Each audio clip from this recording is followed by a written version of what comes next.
पाथिभारा मन्दिर नजिकैको जंगलमा भीषण डढेलो आगो नियन्त्रणभन्दा बाहिर। प्रधानमन्त्री ओलीले गरे मन्त्री परिषद विस्तार। 8 मन्त्री र 1 राज्य मन्त्री थपिए।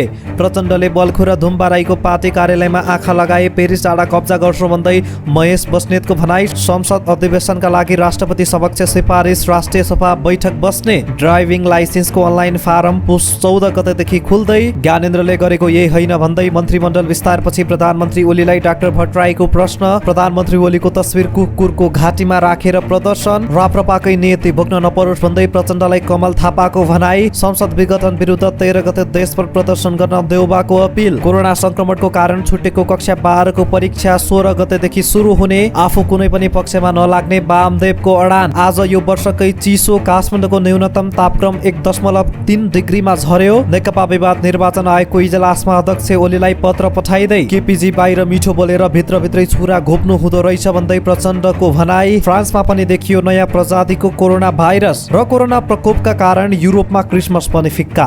दर्शकवृन्द नमस्कार। सदाझै आज पनि हामी देश तथा विदेशका केही ठुला अनि महत्त्वपूर्ण खबरका साथ उपस्थित भएका छौँ।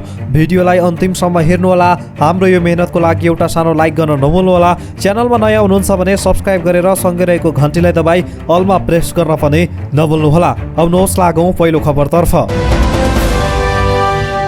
प्रसिद्ध तीर्थस्थल पाथिभारा मन्दिर नजिकैको जंगलमा भीषण डढेलो लागेको छ। फावा खोलाको सिम्दु सामुदायिक वनमा 3 दिनदेखि डढेलो लागिरहेको स्थानीय कमल विष्टले जानकारी दिए। डढेलो निकै ठुलो भएकाले नियन्त्रणमा लिन सक्ने अवस्था नरहेको उनको भनाइ छ। सो क्षेत्रमा पानीको पनि अभाव भएको र विशेष गरी गर्वे सल्लाहको जंगल भएकाले पनि डढेलो नियन्त्रण बाहिर रहेको छ। अहिले हावा समेत जोडले चल्न थालेकाले आगो झनै दन्किएको जानकारी प्राप्त भएको छ। ताप्लेजुङ सदरमुकाम फुङलिङबाट समेत उक्त स्थानमा धुवाको मुस्लो सहित आगो दन्किरहेको देखिन सकिन्छ।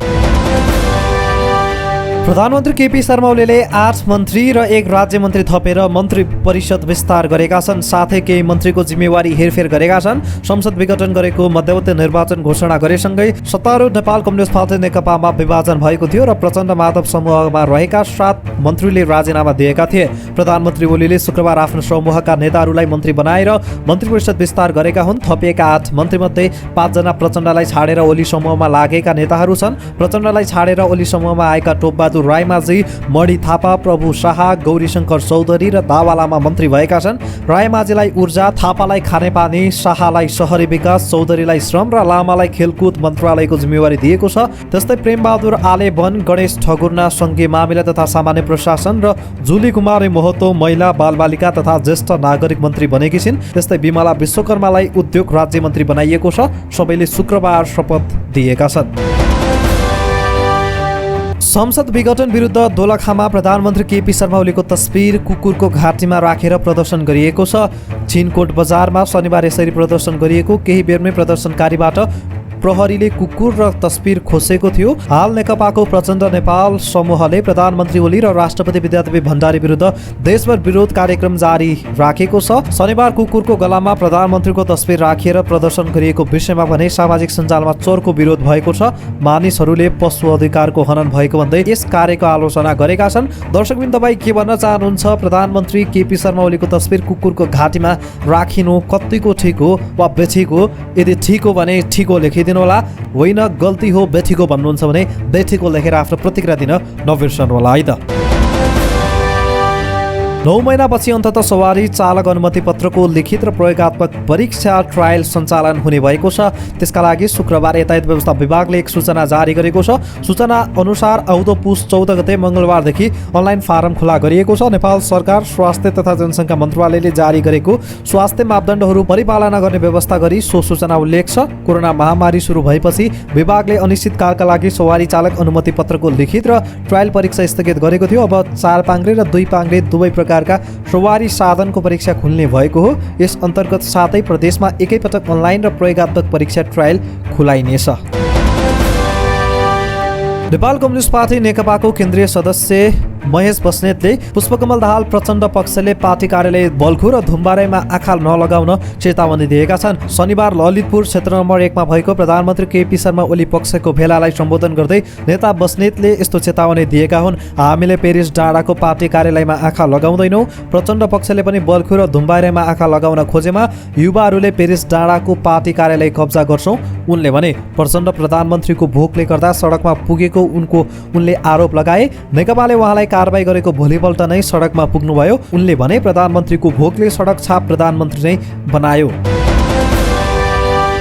सरकारले सङ्घीय संसदको अधिवेशन पुस 17 गते बोलाउन राष्ट्रपति समक्ष सिफारिस गरेको छ। मन्त्री परिषदको शुक्रबार राति बसेको बैठकले राष्ट्रिय सभाको बैठक बोलाउन सिफारिस गरेको हो। प्रतिनिधि सभा विघटन भइसकेकाले राष्ट्रिय सभाको बैठक बस्न लागेको हो। संविधान अनुसार 6 महिनाको बीचमा संसद अधिवेशन बोलाउनुपर्छ। कक्षा 12 को परीक्षा छुटेको विद्यार्थीका लागि परीक्षा तालिका सार्वजनिक भएको छ। राष्ट्रिय परीक्षा बोर्डले कोरोना भाइरस संक्रमित भएका कक्षा 12 को परीक्षाबाट वञ्चित भएका विद्यार्थीका लागि परीक्षा तालिका सार्वजनिक गरिएको हो। छुटेका विद्यार्थीका लागि 16 पुसदेखि 23 पुससम्म परीक्षा सञ्चालन गर्न लागेको छ। सम्बन्धित विद्यालयमै परीक्षा बिहान 10 बजेदेखि 11:30 बजेसम्म सञ्चालन हुने बोर्डले जनाएको छ। कोरोनाका कारण स्थगित भएको कक्षा 12 को परीक्षा गत 9 देखि 16 पुससम्म सञ्चालन भएको थियो।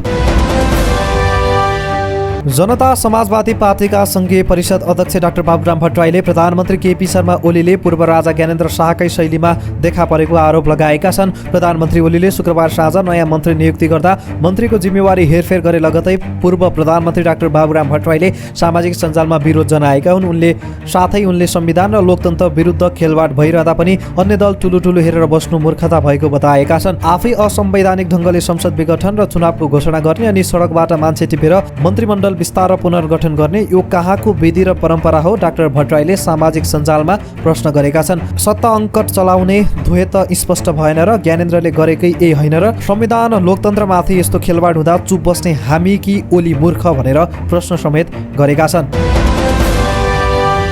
नेपाली काङ्ग्रेसका सभापति शेरबहादुर देउवाले यही पुस 13 गते प्रतिनिधि सभा विघटन विरुद्ध देशैभर प्रदर्शन गर्न अपील गरेका छन्। शनिबार अपील जारी गर्दै सभापति देउवाले पार्टीको केन्द्रीय कार्य समितिको बैठकले गरेको निर्णय अनुसार देशभरका 165 वटै निर्वाचन क्षेत्रमा प्रधानमन्त्री केपी शर्मा ओलीको कदम विरुद्ध प्रदर्शन गर्न आह्वान गरेका हुन्। प्रतिनिधि सभा विघटनको घटनाका पार्टीले असंवैधानिक र अलोकतान्त्रिक ठहर गरिरहेकाले त्यस विरुद्धको आन्दोलनमा सहभागिताका लागि सभापति देउवाले सबैलाई आग्रह गरेका छन्।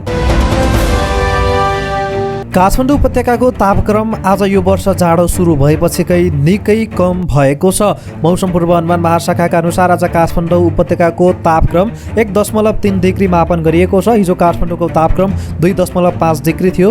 यसअघि गएको पुस 3 गते काठमाडौँ उपत्यकाको न्यूनतम तापक्रम 1.6 डिग्री मापन गरिएको थियो। आज भने काठमाडौँको तापक्रम अहिलेसम्म केही कम मापन गरिएको र तापक्रम अझै घट्न सक्ने अनुमान गरिएको छ। आज अधिकतम तापक्रम 18 देखि 20 डिग्रीसम्म पुग्ने अनुमान गरिएको महाशाखाले जनाएको छ। तराईमा हुस्सु र कुहिरोको प्रभाव बाहेक अन्यत्रको मौसममा उल्लेखनीय बदली नरहेको महाशाखाले जनाएको छ। काठमाडौँ उपत्यका सहित प्रदेश नम्बर 1 र सुदूरपश्चिम प्रदेशमा दिउँसो बादल लाग्ने मौसमविदहरूको अनुमान छ।